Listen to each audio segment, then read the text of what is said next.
Hola, buenas tardes. En nombre del Grupo Yoli les doy la bienvenida a este evento Foro de Mercado que organiza el propio Grupo Yoli con el patrocinio de Banco Santander. Sí, siempre es interesante asistir a este evento que organizamos periódicamente, hacerlo en este momento en el que la incertidumbre y la volatilidad por la pandemia de COVID-19 es importante conocer las opiniones de los directivos y analistas del banco que van a intervenir a continuación. Nos parece que son muy relevantes y que ayudarán mucho a que nuestros oyentes y lectores puedan manejar esa información para sus inversiones y otras decisiones financieras. Pretendo ser lo más breve posible porque el interés está en las intervenciones que me seguirán a continuación y por eso le voy a pasar la palabra al primero de los intervinientes, que es el director territorial en Andalucía del Banco Santander, Luis Rodríguez de la Fuente, al que le paso la palabra. Buenas tardes, Luis. Buenas tardes, Alberto. Alberto Grimaldi, redactor jefe de Economía del Grupo Yoli, compañeros del banco que vais a intervenir como ponentes en esta jornada, Laura, Jesús y Begoña, empresarios, inversores, amigos, buenas tardes a todos. Para Banco Santander es un placer poder patrocinar y participar en este foro de mercados organizado por Grupo Yoli, a quien quiero agradecer su invitación. Como director territorial del Banco Santander en Andalucía, estoy encantado con el interés que ha despertado esta jornada. Sois muchas las personas que estáis conectadas y muy alto el nivel profesional y empresarial de los mismos. Es para mí una gran satisfacción que nos acompañéis en este encuentro. Hay algo que siempre hemos tenido muy claro que hemos querido demostrar de manera especial desde el inicio de esta dramática pandemia, y es la necesaria cercanía, el roce a nuestros clientes para apoyarles con la fortaleza que nos da ser uno de los grandes bancos a nivel mundial. Y ese compromiso con nuestros clientes no hemos querido que se viese mermado por el confinamiento que estamos sufriendo. Por eso hemos utilizado nuestra avanzada tecnología, nuestra moderna banca digital y los últimos avances en las herramientas de comunicación, como es el caso de esta jornada virtual, para que nos sientan más cerca que nunca. Y la mejor prueba de ello, de la importancia que le damos a este compromiso, es la presencia del consejero delegado de Santander España, Rami Abucair, que a continuación les va a dirigir unas palabras como prólogo a las ponencias posteriores. Rami, muchísimas gracias por haber hecho un hueco en tu agenda y sobre todo por tu continuo apoyo a esta nuestra territorial, tu territorial Andalucía. Estamos deseando escucharte. Gracias. Hola, buenas tardes. Gracias por la presentación, Luis. Y gracias al Grupo Yoli, a su redactor jefe de Economía, Alberto Grimaldi. Y, por supuesto, gracias a todos ustedes por conectarse desde Telversencia esta tarde. La verdad es que es una pena no poder estar con ustedes, acercarme a mi tierra, Andalucía. No sé si algunos lo saben, lo que pasa es que cuando la gente lee mi apellido, pues no se imaginan que yo nací en Granada, que mi madre es malagueña y que, por supuesto, que tengo Andalucía en mi corazón. Estamos en un momento de muchas preguntas y la más frecuente de todas es, la que nos hacemos todos es si vamos a salir de la crisis. Yo le digo que sí, que saldremos. La duda es cuándo. Y tengo claro que cuanto más tardemos en reactivar el país y su economía, más nos costará superarla. Por tanto, lo mejor que podemos hacer es iniciar, como decimos en el Banco Santander, la remontada. La principal preocupación es que esta crisis económica, derivada de una emergencia sanitaria, pase de ser coyuntural a estructural. Por eso hay que tratar de forma urgente a la economía. Y el mejor tratamiento, y lo tenemos muy claro en el Banco Santander, es apoyando a las empresas, porque son las que pueden mantener el empleo y, por tanto, proteger a las familias. Siempre digo que no hay política más social que mantener y crear empleo. Por ello creo que la salida es la empresa. O dicho de otra forma, sin la empresa no habrá salida. Nos enfrentamos a un escenario de gran incertidumbre, del que no hay precedentes. Las previsiones que se manejan, realmente no son nada halagüeñas. Estamos hablando de una fuerte contracción del PIB, que se habla de entre el 9 y el 15%, un incremento del déficit, de la deuda y del paro, unas caídas muy relevantes en las importaciones y en las exportaciones, cuando el año 19 habíamos alcanzado nuestro récord en exportaciones, llegando a los 290.000 millones de euros, y una volatilidad de los mercados muy, muy significativa, sin precedentes. Por ponérselo en relativo, en la crisis anterior, en 2 años, la bolsa bajó un 60%. Aquí, en el primer mes de la pandemia, la bolsa en un solo mes ha llegado a caer el 40%, aunque ahora es verdad que se está recuperando en las últimas jornadas. Pero no todo es negativo. hay algunos datos que invitan al optimismo y permíteme que les dé algún dato de los que manejamos en Banco Santander. Algo tan micro como el uso de las tarjetas de crédito. La semana pasada, las tarjetas de Banco Santander, de los clientes de Banco Santander, ya estaban facturando un 2% más que la misma semana del año anterior. Y esto venía motivado, evidentemente, porque hay parte de traspaso de efectivo a la tarjeta o porque hay una demanda embalsada. Pero en cualquier caso, es un dato positivo. Y también los TPV ya hemos visto que están alcanzando una facturación de cerca del 85%. La verdad es que nos falta ese 15% que son lo que nos aportan los turistas extranjeros. En este contexto, los bancos jugamos un papel fundamental. Desde el primer momento hemos querido ser parte de la solución al problema, desarrollando un rol esencial, ofreciendo liquidez y dando crédito. Y en nuestro caso, y espero que en Andalucía haya sido así, y si no, dígamelo, que hablaré con don Luis, hemos sido la primera entidad en ponernos en contacto con los clientes. Y hemos dado financiación a las empresas por 45.000 millones de euros, entre líneas ICO y fondos propios. Hemos ayudado además a más de 200.000 hogares a través de los planes de ayuda a las familias, que va más allá de las ayudas públicas, como han sido las moratorias hipotecarias, los préstamos al consumo o los anticipos de las prestaciones. Y hemos demostrado como entidad, yo creo que nuestro lado más solidario, ¿no? Nuestra propia gente, nuestros empleados, iniciamos un fondo con donación de los propios empleados que empezamos en 25 millones de euros y que hemos superado los 100 millones de euros y se ha destinado a la compra de material sanitario. Y además hemos ofrecido nuestro conocimiento y fuerte presencia internacional para ayudar a muchas comunidades autónomas en la compra de material en los mercados asiáticos. En definitiva, nuestro papel debe ser ayudar a nuestro país. Y como digo, jugamos un rol determinante en la recuperación económica, en la remontada. Y lo urgente en este inicio de verano es apoyar el turismo como motor de nuestra economía, que supone más de un 12,5% del PIB, que emplea a más de 2,6 millones de personas y que en el año 19 supuso unos ingresos para nuestro país de 124.000 millones de euros. En 2019, en nuestra tierra, en Andalucía, recibió más de 12 millones de turistas extranjeros. Y tienen que venir, ojalá que vuelvan pronto, tienen que venir con seguridad, con prudencia y con garantías, pero necesitamos que vuelvan a España. Yo me quedé sin feria, sin Semana Santa, pero el verano está asegurado porque iré a Cádiz, a Málaga y a Sevilla. Y no podemos tampoco olvidar otros sectores clave, además del turismo, para Andalucía, como son la industria o el sector agroalimentario. En este sentido, las líneas de financiación puestas en marcha por el Gobierno son sin duda una muy buena iniciativa para la estimulación de la economía. Y bueno, y aprovecho y les doy una primicia de hace pocas horas. Hoy nos han comunicado la reasignación de los cupos del ICO. En cada banco teníamos un cupo y a Banco Santander hemos llegado a hacer con lo que nos reasignan, porque otras entidades no lo han utilizado, llegaremos al 27% de los préstamos ICO, con lo cual demuestra ese empuje que ha tenido el Banco Santander y que tenemos claro desde el primer momento que teníamos que ser parte de la solución. Y es muy positivo el reciente acuerdo cerrado entre el Gobierno y los agentes sociales para extender el ERTE hasta el 30 de septiembre, un instrumento que ha permitido mantener muchos puestos de trabajo. Es, por tanto, fundamental, primero, que se mantenga el diálogo social y que se escuchen a los empresarios de todos los sectores, que son quienes mejor conocen las herramientas y los resortes para la recuperación. En segundo lugar, crear un marco atractivo para recuperar la inversión. Eso exige generar confianza, eliminar incertidumbres y establecer unas reglas de juego muy claras.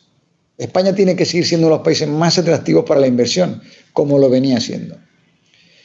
Y en tercer lugar, diseñar un plan para la digitalización de las pymes, muy necesaria como se ha demostrado en el confinamiento y para su expansión internacional donde tenemos un gran recorrido. Y aquí podemos ser un gran aliado ya que tenemos, como saben ustedes, Banco Santander, una gran presencia internacional y allá donde vayan hablamos su idioma. Miren, esta crisis ha cambiado muchas cosas, pero hay una que no ha cambiado y que no queremos que cambie. La relación de confianza y de cercanía que tenemos con nuestros clientes. Algo que han mantenido, a pesar del distanciamiento social, nuestro director territorial, Luis Rodríguez, y el equipo que tenemos en Andalucía. El motivo es sencillo. La banca es un negocio de personas y ustedes, nuestros clientes, son la razón de nuestro negocio y nuestra razón de ser. Nos enfrentamos a un presente complejo, con muchos retos, pero también con muchas oportunidades. Yo tengo plena confianza. Yo confío en nuestro país, confío en España y confío en Andalucía. Somos su banco, el banco de las empresas, y confiamos en ustedes, del mismo modo que ustedes pueden confiar en nosotros. Tienen el compromiso del Banco Santander y, por supuesto, el mío propio. Muchísimas gracias. Gracias, Fer.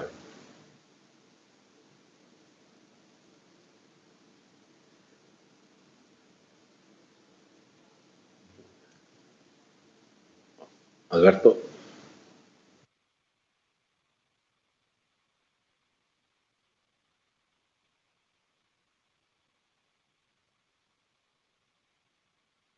De una crisis financiera, de una crisis económica que tiene como origen una crisis sanitaria.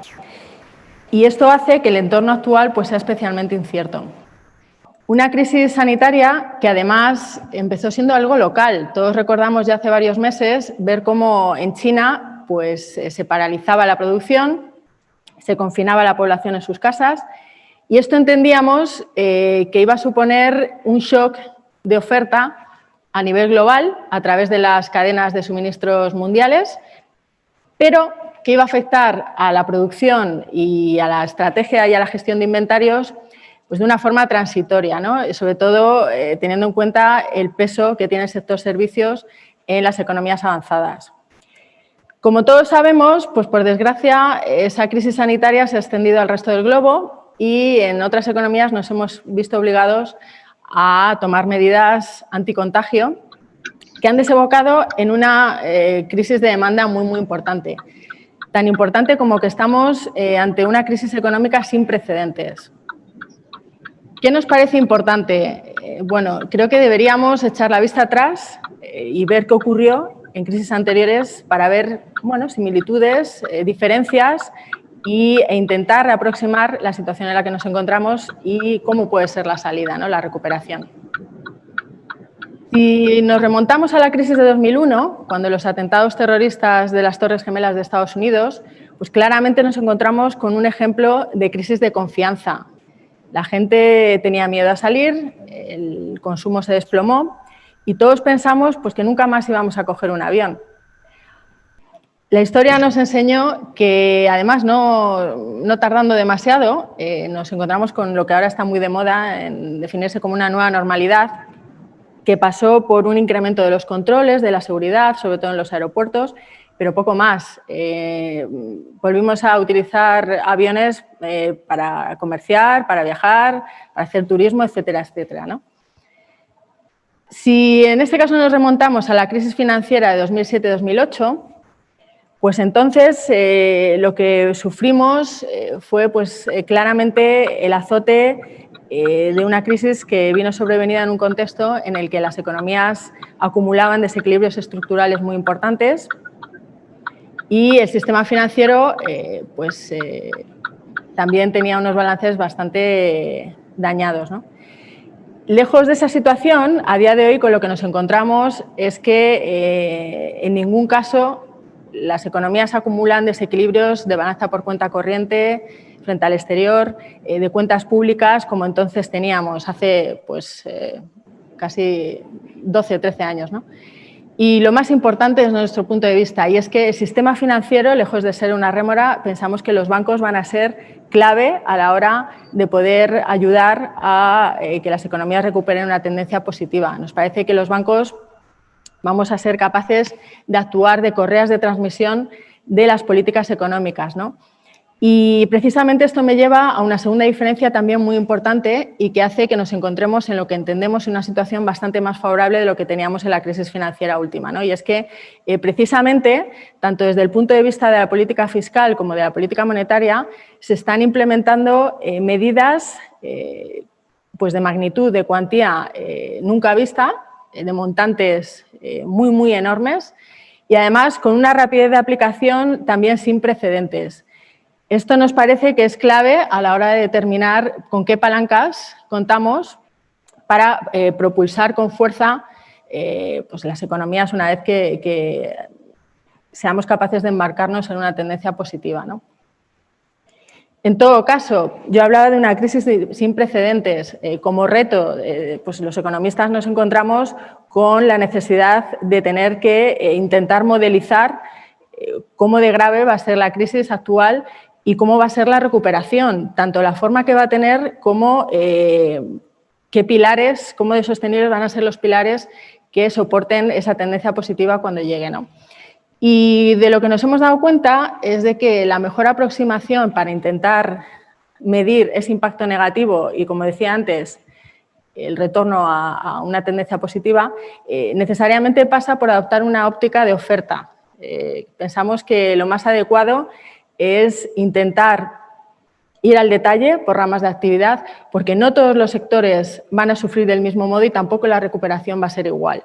De manera que nos hemos ido a las oficinas de estadísticas de cada una de las economías que cubrimos y, como digo, intentando descender peldaño a peldaño a las ramas de actividad más importantes para determinar bueno, pues, ante qué tipo de crisis económica nos encontramos, ¿no? Y además con la particularidad de que estamos en un mundo en el que las noticias van cambiando muy rápidamente, sobre todo lo que tiene que ver con la crisis sanitaria, algo totalmente desconocido.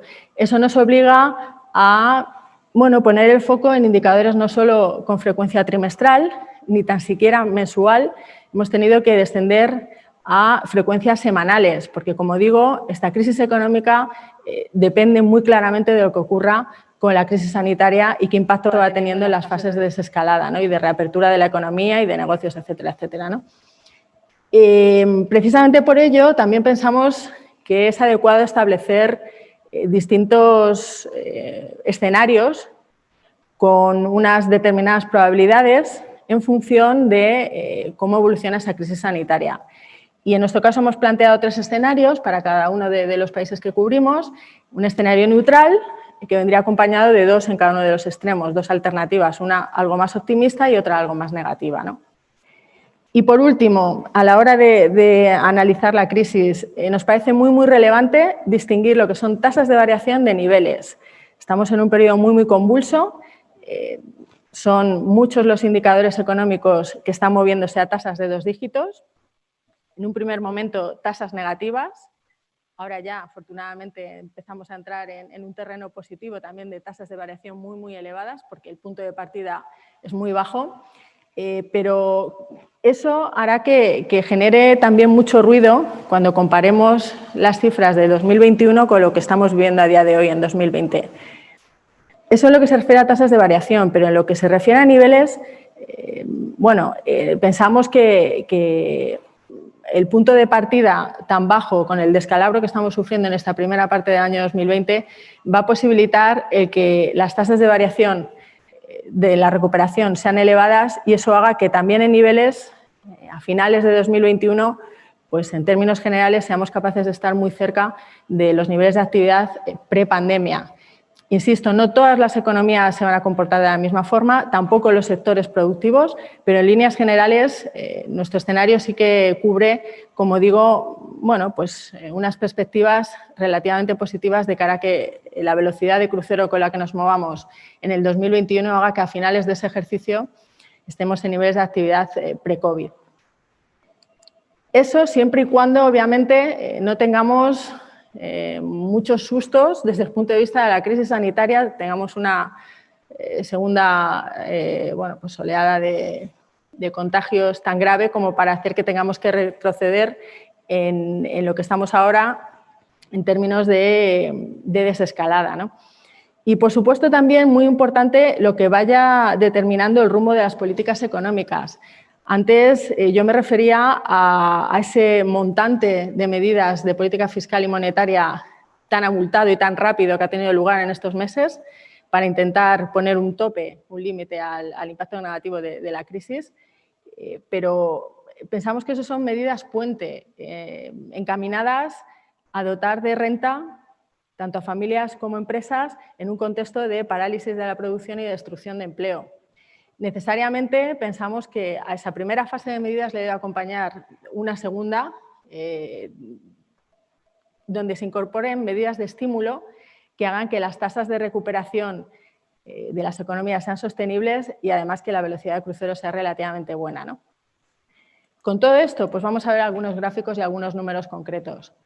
Hablábamos de China y, bueno, pues es muy obvio que en un momento en el que necesariamente se confina a la población en sus casas y se paraliza la producción, pues como consecuencia de eso uno espera que la confianza de las empresas y de las familias también se derrumbe. Pues precisamente eso es lo que ocurrió, ¿no?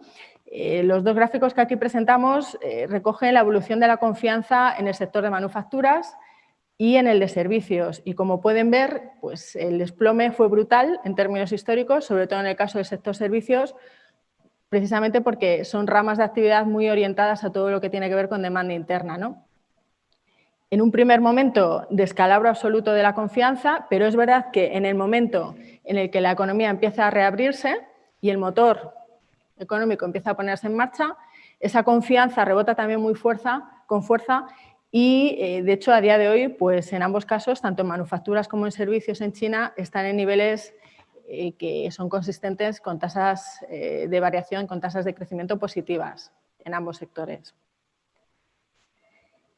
Si nos vamos a Estados Unidos, es verdad que en términos de crisis sanitaria podemos decir que van algo por detrás de lo que es Asia y Europa, pero en términos de indicadores económicos la foto es muy parecida a lo que veíamos en China, ¿no? Son muchos los indicadores de confianza que recogen un desplome absoluto durante, bueno, pues el peor periodo de la crisis, cuando entendíamos que esto era algo muy serio. Pero en el momento en el que empiezan a tener un tono algo más positivo las noticias relacionadas con esa crisis sanitaria y se empiezan a abrir las restricciones económicas, esas confianzas rebotan con fuerza. Importante, no solo rebotan las encuestas de confianza y mejoran las expectativas de los agentes económicos, es decir, tanto de familias como de empresas. También estamos viendo cómo los indicadores de economía real, de gasto, de producción, empiezan a mejorar de forma muy, muy notable en el mes de mayo. Y eso nos hace, bueno, pues ser bastante positivos en cuanto a que después de un primer trimestre muy flojo en términos de PIB en Estados Unidos y un segundo trimestre que probablemente sea peor, en el tercer trimestre veamos un rebote importante. ¿De cuánto estamos hablando? Bueno, pues en el caso de la economía de Estados Unidos, vimos cómo el PIB caía en un 5% trimestral anualizado en el primer trimestre de este año. Con lo que ya conocemos, pensamos que es bastante factible que la economía estadounidense caiga en un 40% anualizado en el segundo trimestre del año, pero que el rebote en el tercer cuarto también sea muy, muy significativo, de al menos un 35% trimestral anualizado. Eso haría, como ven en los gráficos que aquí les presento, que en términos de niveles, pues la recuperación en la segunda parte de este año y sobre todo en el 2021, pues fuera muy significativa, ¿no? Muy notable. Si hacemos el mismo análisis para el caso de la zona del euro, pues no nos encontramos con muchas sorpresas, la verdad. El comportamiento de la confianza, tanto en manufacturas como en servicios, es muy similar a lo que ya hemos visto en China o en Estados Unidos. Caída con fuerza, pero también rebote muy, muy notable. Y todo eso en un contexto en el que ya tenemos las cifras del PIB del primer trimestre. Para el conjunto de la zona del euro, la caída fue brutal, como ven en el primero de los gráficos, incluso superior a lo que habíamos padecido en el 2008-2009 y además generalizada por países. Es verdad que entre los grandes, Alemania, Francia e Italia, no todos han sufrido de la misma forma. Alemania, bueno, ha sufrido una caída pues algo más moderada que Italia y sobre todo Francia, pero estamos hablando de un shock generalizado derivado de esa crisis sanitaria que está claramente vapuleando a todas las economías del área, ¿no? ¿Qué esperamos en el caso de la zona del euro? Bueno, pues después de una caída en términos agregados del PIB en el primer trimestre en el entorno de ese casi 5% trimestral, pues para el segundo trimestre lo que estamos estimando son caídas de entre el 15 y el 20% trimestral. Ojo, estoy hablando trimestral. Eso anualizado significaría un segundo trimestre que en media ha sido, podríamos decir, dramático, ¿no? Pero eso abriría paso a un tercer trimestre también de rebote muy fuerte y resultando en el conjunto del año pues en una caída que podría alcanzar el 10%, ¿no? Frente al 2019. ¿Qué es importante? Pues entender que dentro de este contexto de incertidumbre no todas las economías pueden comportarse igual, ¿no? Tienen características propias que hacen que tengamos que estar particularmente atentos a determinados factores. En el caso de Alemania, nos parece muy importante destacar que el 20% de su PIB son manufacturas y que el 50% de ese PIB son exportaciones, con lo cual la economía germana pues, va a ser muy sensible con todo lo que tenga que ver con la reapertura del comercio a nivel mundial y los ritmos de crecimiento y de, bueno, pues de mayor dinamismo en otros países, tanto dentro de la zona del euro como fuera, ¿no? El caso de Francia, pues casi es el contrario, ¿no? Aquí el sector servicios representa un 80% del PIB total y eso hace que la evolución que pueda seguir la economía gala vaya a ser muy dependiente de lo que ocurra con la demanda interna y con las decisiones de política a nivel doméstico, ¿no? En el caso de Italia, pues sumado al dramático impacto en términos humanitarios que ha sufrido la economía italiana, pues hay que añadir que el punto de partida ya era débil, ya era peor que el del conjunto de la zona del euro. Solo recordad que en el cuarto trimestre del año pasado la economía italiana incluso estaba cayendo, tasas bueno, muy modestas, pero estaba en negativo. Entonces eso hace que hacer las estimaciones para la economía italiana pues tenga una cierta peculiaridad, ¿no? y una incertidumbre añadida, por decirlo de alguna forma. Y llegamos a España. Bueno, igualmente establecemos 3 escenarios posibles en función de la evolución de la pandemia. Tuvimos un primer trimestre muy débil y prácticamente esa debilidad vino marcada por una segunda parte del mes de marzo de desplome de la actividad. 2 semanas prácticamente de 13 en el conjunto del trimestre hicieron que nuestra economía pues, cayera al 5% trimestral, ¿no?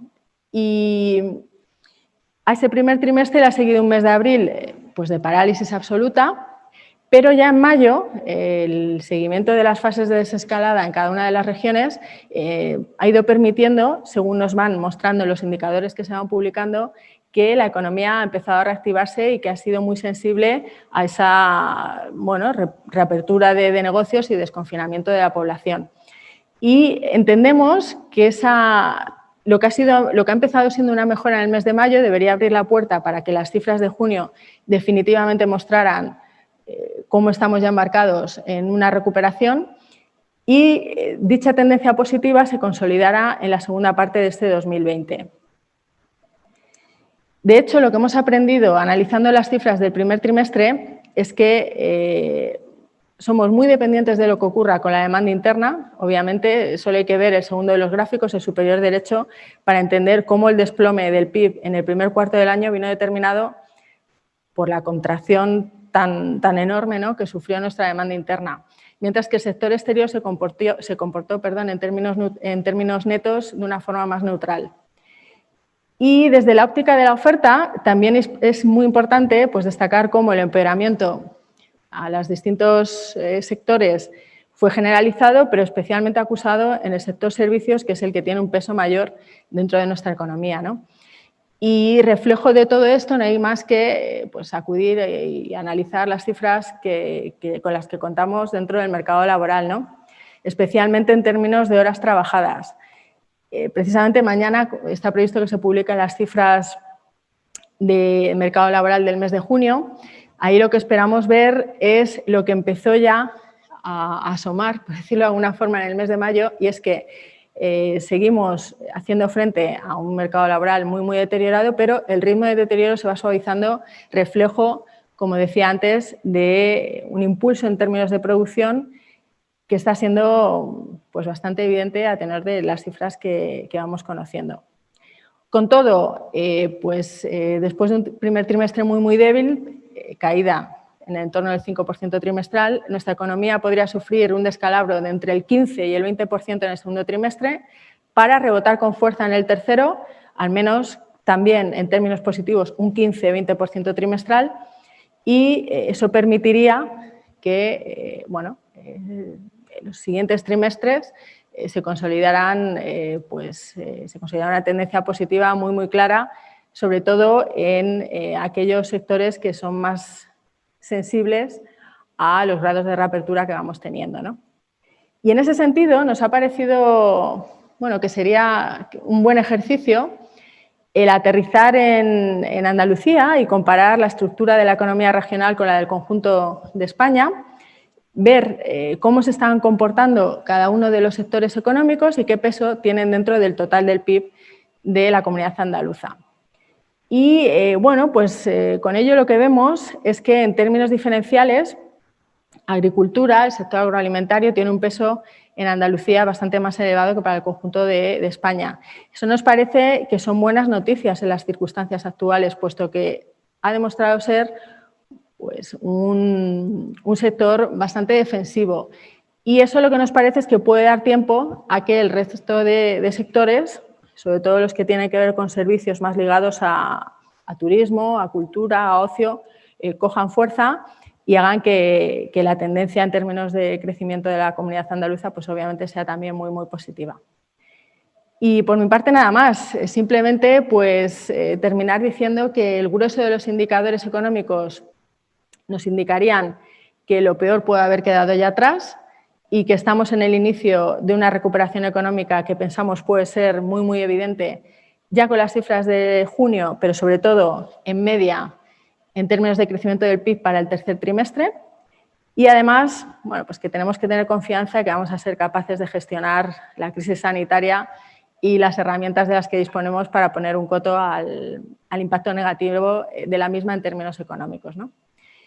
Y sin más, le cedo la palabra a Jesús Gómez, director de Análisis y Estrategia de Renta Variable. Muchas gracias. Gracias, Laura. Pues mi nombre es Jesús Gómez, como ha dicho Laura, soy el responsable de análisis de renta variable y estrategia europea para el Santander. Y quería también tomar lo que comentaba Rami, yo también iré de vacaciones a Andalucía y en mi caso iré a Cádiz, como todos los años, así que eso no lo vamos a cambiar. Y también tomando la línea de lo que comentaba Laura, mi idea es intentar traducir los temas de los que ha hablado ella desde un punto de vista de macroeconomía en los mercados financieros y cómo los mercados financieros están viendo la situación actual y sobre todo intentar prever qué puede pasar en los próximos meses, lo cual, pues, por supuesto, es harto complicado. El primer tema que me gustaría tomar, por supuesto, está relacionado con el COVID, que al final, desde el punto de vista del mercado financiero, es lo que ha dominado la discusión los últimos meses y claramente va a seguir dominándolo en los próximos, en el corto plazo, ¿no? En este sentido, lo primero es ver cómo las cifras de contagio claramente han, de alguna forma, estado correlacionados con el mercado y ahí en la gráfica del lado izquierdo se puede ver la correlación con el VIX, con el índice de volatilidad de Estados Unidos, que es el indicador más claro de percepción de riesgo por parte del mercado. Y yo diría que lo que es muy interesante es ese movimiento, esa elevada correlación entre ambos y si miramos en los últimos días cómo ha habido algún repunte muy, yo diría, de corto plazo. ¿A qué se debe esto? Básicamente a que el mercado lo que está ahora mismo obsesionado es con, por un lado, ver el tema de los rebrotes, hasta qué punto los rebrotes pueden tener un efecto más generalizado y pueden llevar a nuevos confinamientos. En segundo lugar, el foco hoy en día está en América. Hemos visto los tres ciclos, las tres oleadas, primero Asia y como pues, en China en el mes de febrero vimos los picos de casos y de fallecimientos, como esto pasa a Europa y lo mismo se produce pues, a finales de marzo o principios de abril. Y en América hoy en día, claro, nos encontramos en la peor situación. Realmente desde el punto de vista de los medios lo que vemos es que la situación parece que no está bajo control, el número de casos pues, sigue estando en máximos y de alguna forma eso preocupa al mercado. En nuestra opinión, lo que estamos viendo, por un lado, es que América en el nivel de confinamiento ha sido distinto a lo que se ha producido en Europa o incluso en Asia, pues porque las economías latinoamericanas, por ejemplo, el 50% de la economía es normalmente informal, o sea, la gente si no va a trabajar no cobra, con lo cual la gente, pues el nivel de movilidad en esas economías ha sido mucho más elevado. y eso al final tiene un efecto en la parte de los contagios. Lo que es importante, y en Estados Unidos también pasa lo mismo, va estado por estado y los niveles de confinamiento han sido muy diferentes. Sin embargo, a mí me parece que lo interesante es seguir las estadísticas de fallecimientos, y en eso sí que se ve que ha habido unas caídas, ya tocamos pico pues a principios del mes de junio, mediados de junio, dependiendo de la economía. Y el mercado se pone por delante. Si uno mira pues, los índices americanos, incluso los índices latinoamericanos, que son más sensibles en general a las crisis de volatilidad, los mercados latinoamericanos han estado rebotando con mucha fuerza en el último mes. Con lo cual, de alguna forma, el mirar hoy en día las cifras de COVID es mirar con el espejo hacia atrás y no mirar hacia adelante.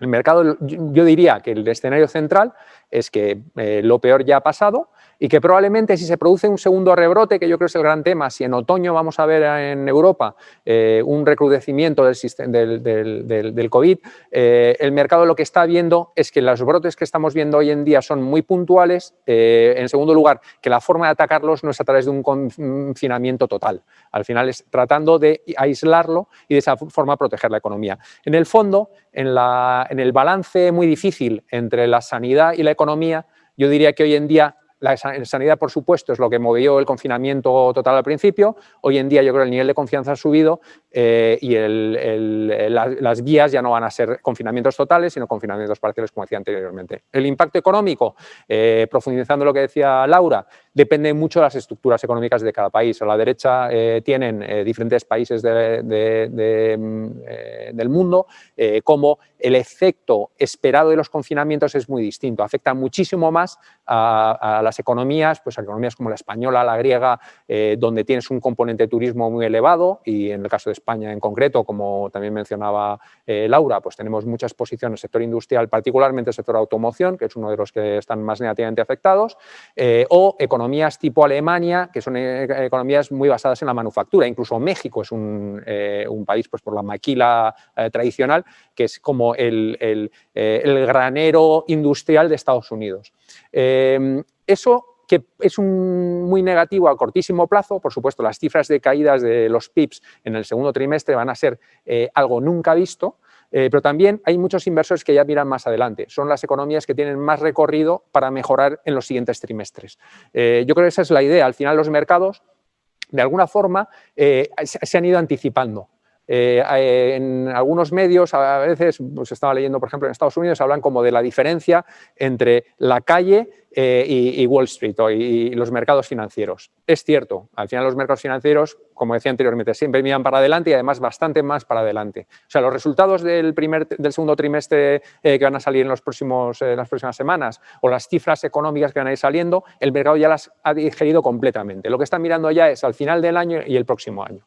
Los temas que probablemente se están mirando es, uno, todos esos indicadores adelantados de qué está pasando. Yo creo que es muy útil lo que ha estado comentando Rami en cuanto a los pagos con tarjetas de crédito, cómo están evolucionando la demanda real. Por ejemplo, hace una semana estábamos hablando pues, con directivos de Inditex, y los directivos de Inditex, que es una compañía muy global y que te da bastante sensibilidad a qué está pasando, nos decía que en los mercados donde los confinamientos ya se han aligerado completamente, que son mercados tipo Corea, Japón, Hong Kong, lo que están viendo, y yo creo que esto es muy interesante, es que, uno, los niveles de ventas están al mismo nivel, si no por encima de donde estaban hace un año. En segundo lugar, y esto es lo que es muy, muy curioso, las pautas de consumo están volviendo a ser las mismas. Un poco tomando lo que decía Laura y la analogía con el ataque a las Torres Gemelas, la gente decía que no se iba a volver a viajar en avión. Ahora muchos estaban pensando, no se va a volver a los centros comerciales, no vamos a volver a ningún sitio donde haya mucha gente, a las terrazas, a los restaurantes. No está siendo así. Realmente la gente está viendo que necesita otra vez la parte social. Y para mí, de una forma bastante curiosa, tras 3 meses de estar confinados de una forma absoluta, yo creo que todos tenemos la experiencia de lo que está pasando en las últimas semanas, incluso a nivel de España, ¿no? Cómo estamos volviendo otra vez a esa alegría, cómo nos hemos olvidado de una forma bastante rápida. No me enrollo más con esto. El siguiente tema, yo creo interesante, es ver, como decía, lo que se está mirando ya es cómo salimos. Lo que está claro, y hay unos indicadores que nosotros seguimos de una forma bastante puntual, son los de la derecha. que es al final los índices de movilidad que te proporciona Google, por ejemplo. Ahí la correlación con cómo está yendo la economía es muy directa y se puede ver cómo en los peores momentos del confinamiento los niveles de tráfico pues, cayeron a niveles pues, del 80% en algunas economías. Ligado otra vez con los niveles de confinamiento, ahí se ve muy claro además pues, países como tipo Estados Unidos, como el confinamiento fue mucho más ligero y por tanto las caídas de actividad pues, han sido más ligeras también. ¿Eso significa de cara al futuro que vamos a recuperar completamente esta brecha de una forma inmediata? Probablemente no, va a llevar algo de tiempo. Yo diría que hay temas que todavía tenemos que aprender, si realmente el teletrabajo va a ser un factor muy determinante en el medio plazo. Como decía, si las pautas de consumo realmente lo que estamos viendo ahora es un espejismo y realmente vamos a ver una migración hacia el digital muchísimo más rápido, si la gente no va a estar dispuesta a irse de vacaciones y a hoteles y cosas por el estilo de una forma tan... Todo eso son cuestiones. Y yo diría, y estoy un poco en línea con Laura, lo que nos vamos a descubrir después de mucho hablar de la nueva normalidad es que la nueva normalidad se parece tremendamente a la antigua. Con lo cual, yo diría que hay muchos factores a favor de que, a pesar de que podamos ver puntualmente ciertos rebrotes en otoño, de que podamos ver, yo diría que no vamos a ver lo que vimos en los meses pasados. Aquí lo que íbamos tocando es el tema de la segunda oleada, ¿no? Hasta qué punto esto era probable, y no solo que sea probable, sino que las medidas que se tomen para paliarla sean similares a las que vimos. Como decía, no creemos que sea así, hay muchas razones, ahí pueden ver algunas, pues tanto por el conocimiento que tenemos todos de la situación, la distancia social, que al final pues, tendemos todos a mantener, hay una serie de medidas físicas, por lo que dicen los expertos también los niveles de contenido viral de lo que están viendo ahora pues, son inferiores, con lo cual eso también debería dar algo de expectativas y por supuesto la clave aquí es que encontremos una vacuna. Se encuentra una vacuna y la capacidad de producción de esa vacuna va a ser muy rápida, sin ninguna duda, eso va a ser completamente determinante desde un punto de vista económico y desde el punto de vista de los mercados. En los mercados en ese momento recuperarían prácticamente los niveles que vieron a principio de año, en mi opinión. Desde el punto de vista de mercados también nos parece interesante ver el apoyo tanto monetario como fiscal que hemos visto. Yo creo que esto es algo que no tiene precedentes en la historia. Y se ve muy claro en la evolución de los diferenciales de lo que podríamos ver como indicadores de riesgo. Ahí tienen, por ejemplo, los diferenciales de crédito, tanto en la parte de riesgo de mayor calidad como de menor calidad. Lo que vemos es que hubo una subida muy fuerte al principio de la pandemia y cómo hemos bajado a niveles que no están todavía normalizados con lo que vimos a principio de año, pero que han bajado de una forma rapidísima y a niveles razonablemente bajos. A la derecha ven en diferentes indicadores también de diferenciales de tipos de interés cómo, otra vez, no hemos vuelto a los niveles donde estábamos, pero tampoco hemos llegado nunca a los niveles de la crisis financiera del 2007-2008. Yo diría que la experiencia que tenemos también de la crisis financiera probablemente ha ayudado a capear el temporal de lo que estamos viendo. También un poco tomando algunas cosas que mencionaba Laura anteriormente, esta es una crisis donde la crisis financiera nos puede ayudar a ver algunas pautas, pero es completamente distinta en tanto su origen como nosotros pensamos sus consecuencias. Y por último, el sector financiero, que claramente en el 2007-2008 tenía una situación mucho más débil, donde era más difícil el poder apoyar a las economías, ahora ha tomado un rol principal. Y yo creo que ahí, por supuesto, hay que ver las medidas que ha habido de recapitalización a lo largo de muchos años, de saneamiento de balances, la robustez que tiene el sector financiero hoy en día no tiene nada que ver con lo que tenía en el 2007. Con lo cual, estamos razonablemente confiados en que la situación es distinta. Y comparando también con el año 2008, yo creo que es clarísima la gráfica que tiene a la izquierda. Esto lo que nos explica es tanto la magnitud como la velocidad. Hay dos cosas. O sea, la magnitud del apoyo que han tenido los bancos centrales, aquí lo que estamos poniendo es la Reserva Federal, por ponerlo en contexto. La línea roja es lo que ha hecho la Reserva Federal en las últimas semanas, la línea gris es lo que hizo en el 2008. Fíjense cómo en el 2008 básicamente tardó prácticamente un año en reaccionar a la situación incluso entonces el aumento de su balance fue razonablemente contenido, estamos hablando de 1,5 trillones de dólares, esta vez han reaccionado en una cuestión de días, pues 90 días de hecho, y el monto ha sido prácticamente el doble que se vio en el 2007-2008. O sea, la velocidad y el tamaño no tienen nada que ver. Y también lo ven a la derecha. Al final, como decía, de esta política monetaria ha sido clave el sector financiero. Es el brazo ejecutor de esta política monetaria. Pero los gobiernos han apoyado también lo que tenían que hacer. O sea, al final lo que nos están haciendo es inyectar unos montos como porcentaje del PIB que no habíamos visto jamás. Y en la derecha arriba tienen una gráfica donde lo que ven es comparado lo que se ha aumentado en gasto público, gasto fiscal, se ha anunciado hasta el momento, contra lo que pasó en el 2007. Fíjense cómo estamos hablando pues a nivel agregado de estos países del G7, pues algo así como el 7-8% del PIB. Si le añadimos la parte de las garantías, estamos hablando pues en torno al 20 y tantos por ciento del PIB. Eso no lo vimos en la crisis financiera.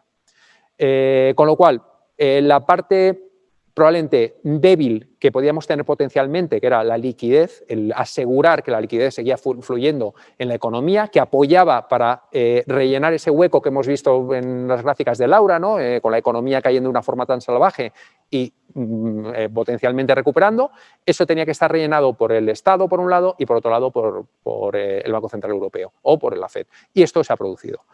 Y ya vamos a otro tema, que es qué visibilidad tenemos sobre los beneficios empresariales, cómo las brechas que se han abierto en la economía van a afectar a los resultados de las compañías.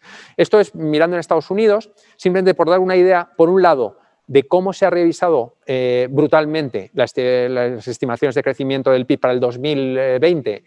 Esto es en Estados Unidos, pero si miramos cualquier otra economía mundial es de semejante magnitud. Básicamente, solo hace 3 meses estamos esperando caídas pues, en torno al 3% de la economía. Ahora mismo las últimas estimaciones son del torno al 10% en Estados Unidos. Como decía, ¿realmente esto es muy relevante? No, el mercado eso ya lo ha digerido. Y a la derecha, ¿cómo lo ha ido digiriendo? Recortando también las expectativas de beneficios. Por ejemplo, en Estados Unidos, hoy en día se está esperando que los beneficios caigan pues, en torno al 11-12% este año. A principio de año se estaba esperando un crecimiento de en torno al 10-11%. O sea, realmente la revisión a la baja de estimaciones de beneficios ha estado por encima del 20%. Por supuesto, esto va a estar muy sesgado por el segundo trimestre del año. Lo que vamos a ver en los resultados del segundo trimestre va a ser espectacular. Nosotros, por ejemplo, porque a lo que comentaba Laura de caída del PIB, se añade el efecto del apalancamiento operativo de las compañías. Estamos esperando caídas de beneficios en el segundo trimestre que podrían estar en el rango más o menos del 60-70%. Desde luego, los números que vamos a ver en las próximas semanas pues va a ser muy feos. Y eso, ¿qué es lo que nos quiere decir? Que desde el punto de vista de la valoración, y aquí estoy mirando la gráfica a la derecha, es muy difícil aplicar un múltiplo a unos beneficios que sean completamente deprimidos. Con lo cual, el mercado lo que está mirando es mucho más allá. Ya no mira los beneficios del 20, probablemente ni siquiera los del 21. Estamos mirando ya los beneficios del año 2022. Y ahí lo que el mercado hoy en día espera es que hayamos recuperado los niveles que teníamos en el año 2019. De alguna forma, lo que el mercado debería opinar es que lo que hemos visto es una situación que no tiene precedentes, pero que no han supuesto una brecha tremenda en la capacidad de generación de beneficios a largo plazo de las compañías. Por tanto, su valoración no debería de cambiar de una forma brutal, pensando a 2 años vista. En cuanto a la recesión, está claro que va a ser una recesión en cámara muy rápida. O sea, vamos a ver, pues mucha gente dice que esto es el símbolo de Nike, ¿no? No me gustaría hacer publicidad de nadie, pero lo que vemos es una caída y una recuperación rápida. ¿Dónde va a estar la parte del final de esa forma? ¿Va a ser una V muy marcada o más tendida? No lo sabemos, pero realmente yo diría que no es tan relevante. Lo importante es que se recupere. Y en la gráfica, también por dar la idea de la cámara rápida, lo que vemos es cuando comparamos esta situación con el pasado, que es algo que siempre tendemos a hacer, ¿no? Porque yo creo que es una referencia, lo que nos indica es que si en media, por dar un ejemplo, en la gráfica de la izquierda, de máximo a mínimo en bolsa, históricamente, cuando hemos visto una caída fuerte, el tiempo que ha pasado ha sido en media de 11 meses, en esta crisis fue un mes. Nunca habíamos visto una caída acumulada, decía Rami, el 40% en un mes. Nunca habíamos visto una caída en un mes del 40%, ni siquiera en el crash bursátil del año 87 ni en el año 29. O sea, esto es algo que no tiene ningún tipo de precedente y, por supuesto, la recuperación está siendo similar. Mirando otros activos, mirando en este caso el crédito, lo que estamos viendo es que rápidamente también están produciendo ese estrechamiento del que hablaba antes. Esto es muy importante desde el lado de las compañías. Las compañías están siendo capaces de financiarse y financiarse a unos niveles que desde luego no son nada alocados, son niveles bastante digeribles por parte de las compañías. Y lo otro es que la cantidad de crédito que está disponible es muy abundante. Yo creo que los bancos centrales en esto han sido claves para conseguirlo. Intentando introducir ya, saliéndonos un poco del tema del COVID y qué temas pueden ser relevantes para el mercado, los mercados financieros en los próximos meses y que tenemos que tener un poco en el radar, nosotros pensamos. Uno es, por supuesto, Estados Unidos. Ahí, como saben bien, tendremos elecciones en noviembre. Desde aquí hasta noviembre la situación pues, va a estar marcada, yo diría, que por el presidente Trump, ¿no? Al final, el presidente Trump, probablemente en relación con cómo vayan las encuestas, el tipo de mensajes que mandará van a ser más positivos o menos de cara al mercado, ¿no? Y un poco su talante confrontacional con el resto del mundo. Y ahí mencionamos uno de los temas que probablemente va a seguir siendo candentes, China, ¿no? De todas formas, pensando en más adelante, sí es cierto que ambos candidatos, yo diría que desde el punto de vista de mercados no son personas que deberían ser negativas. O sea, Trump, hemos visto el S&P durante su mandato, que ha tenido un comportamiento fantástico. Biden, en el fondo, es un demócrata bastante suave. Yo diría que tampoco va a ser un efecto rupturista, pero esto nos puede añadir cierto ruido a corto plazo. Y el último punto que quería resaltar relacionado con el posicionamiento y el sentimiento. Nosotros hacemos una serie de indicadores donde tomamos pues diferentes datos, tanto de economía actual, mercados, indicadores adelantados, etcétera, etcétera, y vemos tanto cuál es el nivel de posicionamiento de los inversores como cuál es en un índice de capitulación hasta qué punto los inversores piensan o están cerca de capitular. Y en ambos lo que vemos es que estamos en niveles razonablemente relajados. Yo diría, no estamos metiendo un nivel de optimismo excesivo a día de hoy. Hemos recuperado mucho, pero todavía yo diría que queda bastante recorrido. Y ya el ultimísimo punto, aquí hablábamos de dos tipos de activos, cuando miramos de una forma más amplia. Lo que llamamos como activos apadrinados, lo he mencionado en mi exposición, una cosa muy importante que hemos visto han sido los bancos centrales y su apoyo. Los activos que ven en el área azul serían esos activos apadrinados, donde directamente los bancos centrales están actuando, ya sea porque están comprando crédito en mercado, están comprando soberanos, están comprando todo ese tipo de activos. Y luego los activos que no están apadrinados, o están menos apadrinados, ¿no? Que son los que están en el área rosa. En esos que son mercados emergentes, porque obviamente los bancos centrales de mercados emergentes no tienen la misma capacidad de los mercados desarrollados, o la renta variable de los mercados desarrollados. Lo que pensamos es que esos activos que hoy en día se ven como huérfanos probablemente son los que ofrecen muchísimo más potencial alcista en un entorno de normalización. Y yo con esto acabaría mi exposición y le voy a pasar la pelota a Begoña. Pues buenas tardes, bienvenidos clientes, bienvenidos lectores del Grupo Yoli, bienvenidos compañeros de la Territorial de Andalucía a la parte práctica de este foro. En estos últimos 10 minutos vamos a tratar de trabajar en algunos de los conceptos que han comentado anteriormente Laura y Jesús. Vamos a ver situaciones reales de operaciones y la idea es compartir con todos vosotros algunas de las mejores prácticas que hemos tenido con clientes durante las últimas semanas. Antes que nada, me gustaría hacer hincapié en algo que han comentado ellos en sus exposiciones.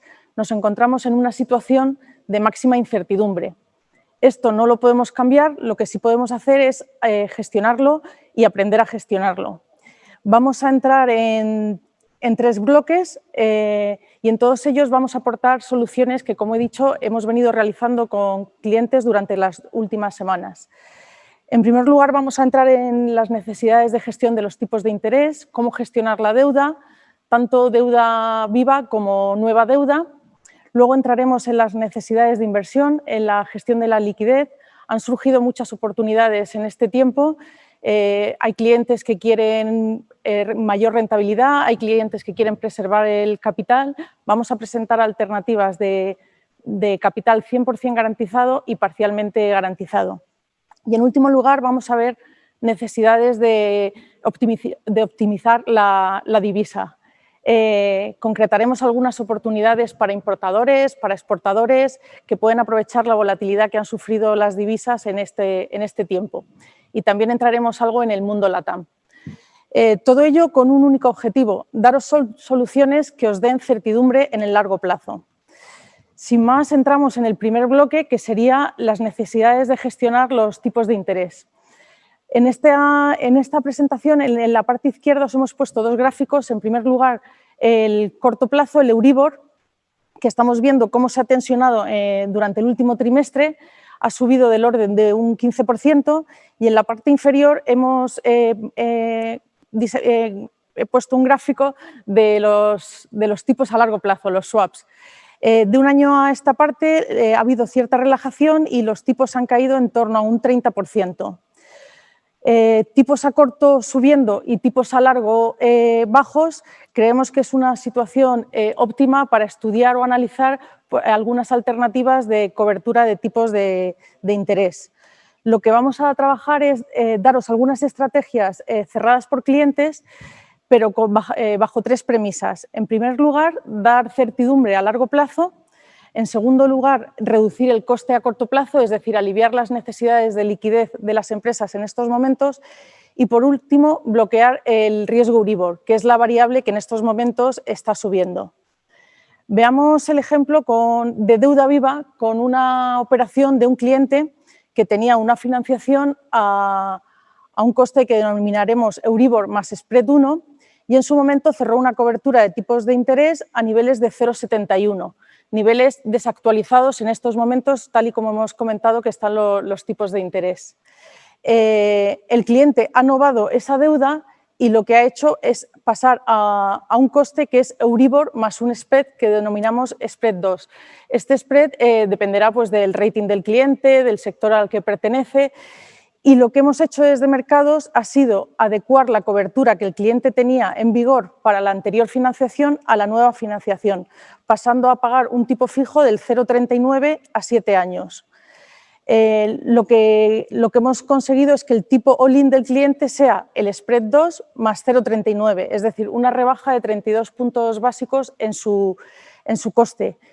Y vuelvo a reiterar las 3 premisas que buscábamos: certidumbre en el largo plazo, reducción de costes en el corto plazo y limitar el riesgo Euribor. Con respecto a nueva deuda, muchos de los que nos estáis escuchando, pues en esta situación actual os podéis estar planteando nuevas inversiones o nuevos proyectos y, por tanto, tendréis la necesidad de tomar nueva deuda. Tomaréis deuda a Euribor más un Spread 2 y el riesgo que tendréis en ese momento será el Euribor, que es la variable que, como hemos dicho, es la que está subiendo. Podemos ofreceros alternativas de cobertura que van desde 11 a 18 puntos básicos, dependiendo del plazo, por lo que queremos transmitir es que por un coste muy reducido de entre 11 y 20 puntos básicos podéis fijar el coste de ese Euribor y dar certidumbre a vuestro balance a largo plazo. Si entramos en las necesidades en la gestión de la liquidez, también nos hemos encontrado con muchos clientes que en estos momentos nos han demandado oportunidades de inversión. Si vamos a los gráficos de la izquierda, lo que vemos es cómo han bajado los principales índices. Ha hablado Rami, ha hablado también Jesús de una caída en torno al 40% en los índices al principio de la crisis y adicionalmente también han subido las primas de riesgo, en algunos casos en el entorno de 200 puntos básicos.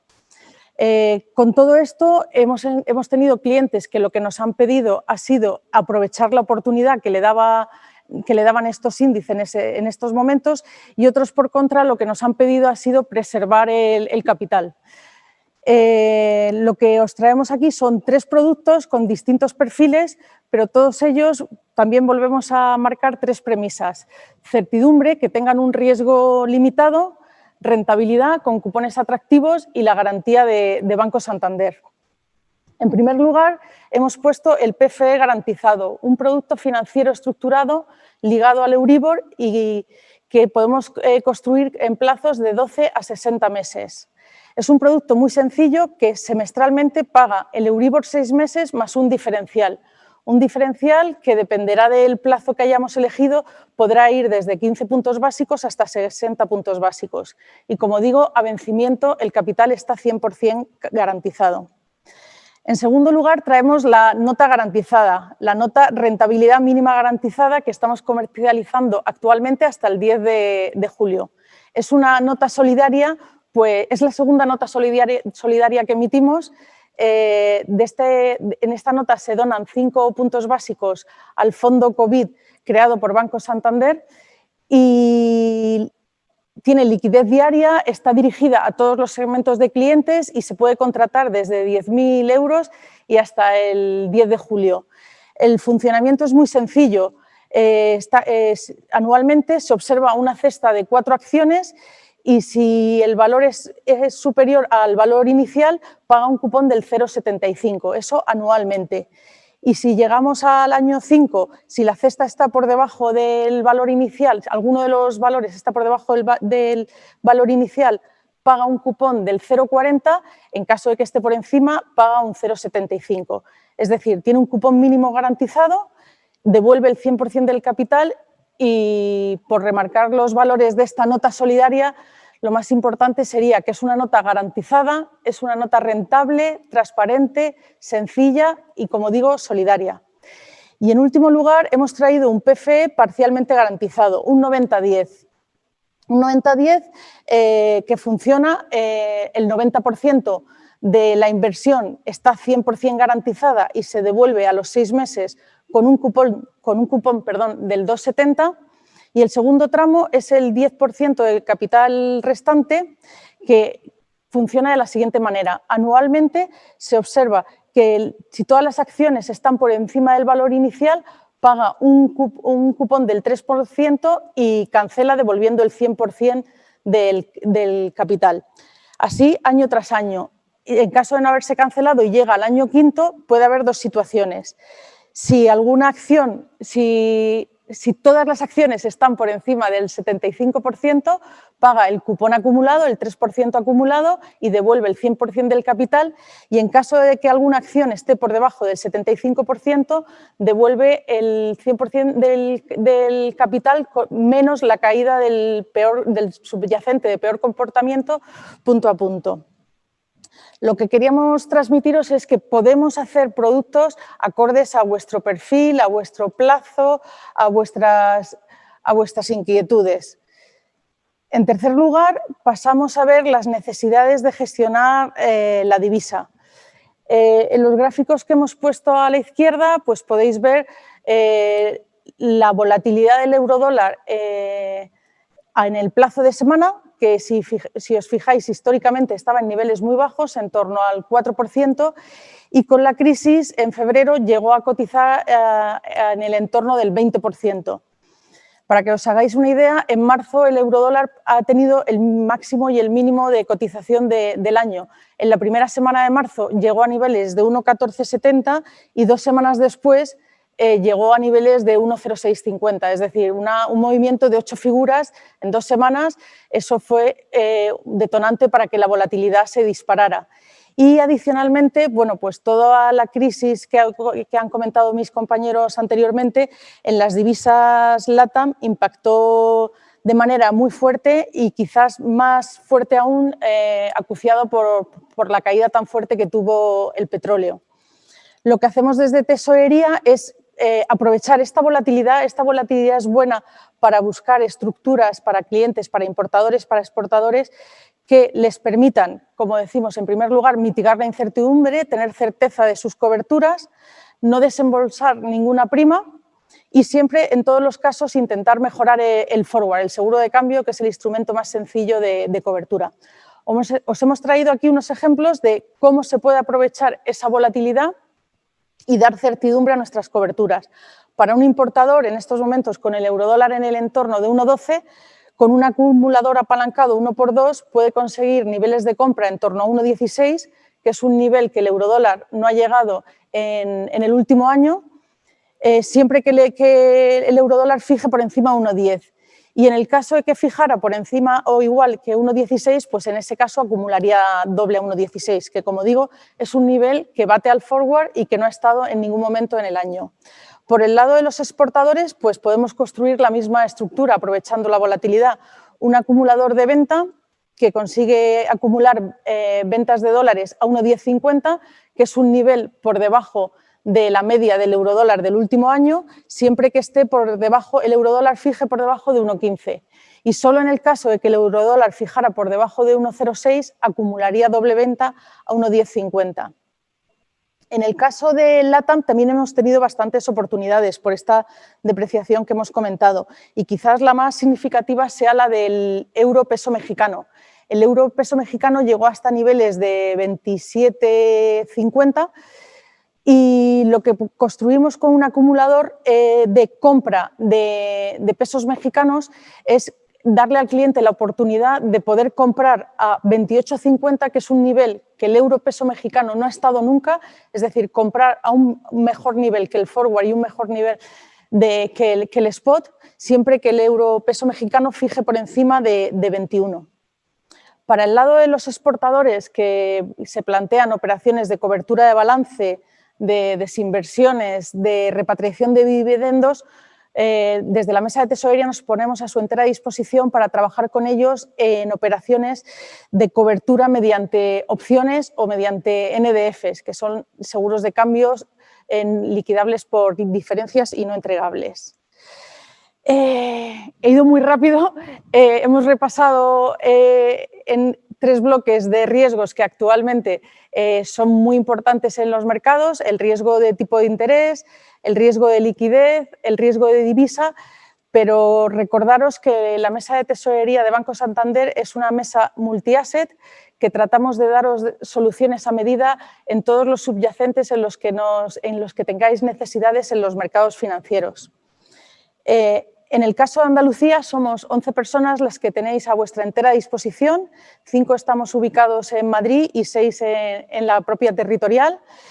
Y nada más, quería reiterar algo que han comentado mis compañeros antes. Estamos en un momento de máxima incertidumbre, no podemos cambiarlo. Este foro nos hubiera gustado haberlo hecho en Sevilla como en otros años, pero la situación nos hace que tengamos que hacerlo online. Dicho esto, tenemos que ver el lado positivo. El hecho de hacerlo online nos permite llegar no solo a los clientes presenciales de Sevilla, sino a los de toda la territorial. Reitero la disposición de todo el equipo para lo que necesitéis de mercados, agradeceros vuestra presencia, agradecerle a Grupo Yoli la organización de este foro e internamente agradecerle a mis compañeras de marketing y de relaciones institucionales la organización de este foro. Y sin más, pues darle la palabra a Alberto Grimaldi para que clausure. Muchas gracias.